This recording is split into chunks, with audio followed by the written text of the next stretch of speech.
Imagine you have a brilliant idea for a business, a foolproof plan to dig up the best bones in the neighborhood.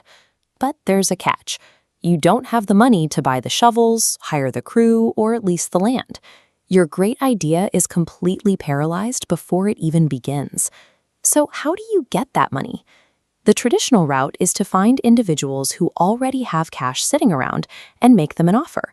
You propose a simple trade. They give you the upfront capital you need right now to get your operation off the ground.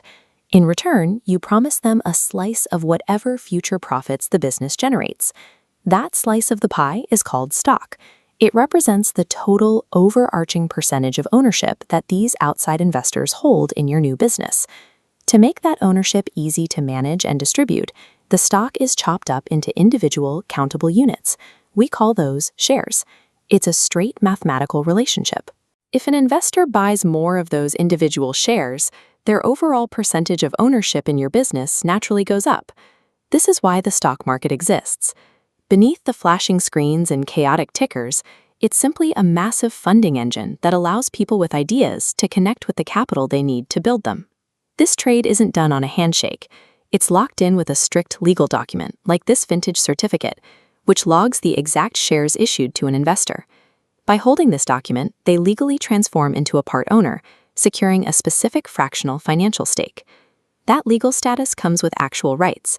Depending on the company, holding those shares gives you a vote in major company decisions and a direct claim to the company's financial success. When you click Buy on a stock app, you are physically purchasing a working piece of the American economy. Now the business has to put that new money to work. This is called capital allocation. It means taking that investor cash and spending it on tangible things that generate revenue, new equipment, better facilities, and hiring skilled workers. As those investments pay off, the business expands its operations and earns more money. Consequently, the underlying mathematical value of the entire company goes up, pulling the value of every individual share up with it. This diagram shows how some companies take a portion of those actual profits and hand them straight back to the shareholders as a cash reward. This is called a dividend, a literal payout to thank investors for taking a risk on them in the first place. So the real engine driving your returns isn't magic. It is directly tethered to how efficiently the company operates and how well it grows. But not every company is at the same stage of its journey. As an investor, you have to decide exactly which phase of a business's life cycle you want to bet your money on. At one end of the spectrum, you have blue-chip stocks. These are massive, historically established companies that have been around for decades. They offer a high degree of reliability, but because they are already so huge, their growth is usually quite slow. On the other end are penny stocks. These are tiny, unproven companies. They offer the tempting possibility of rapid returns, but they carry a severe risk of total failure, where you could lose everything. Navigating the market means deliberately balancing your portfolio. You have to weigh your personal appetite for high-risk gambles against your practical need for long-term stability. To facilitate all this ownership exchange, we have the stock market. As you can see on this bustling trading floor, it is a massive daily ecosystem where millions of shares from thousands of different companies are publicly bought and sold every single day. When the economy is strong and people are optimistic, overall stock prices tend to charge upward. We call this a bull market, named for how a bull strikes upward with its horns. Conversely, when fear sets in and stock prices broadly retreat downward, we call it a bear market, swiping downward with its paws. This wildly fluctuating line graph illustrates our first driver of price changes. On a minute-to-minute basis, the exact price of any given stock is driven largely by the strict mathematical ratio of supply and demand. If more people want to buy a stock than sell it, the price goes up. If everyone wants to sell, it drops.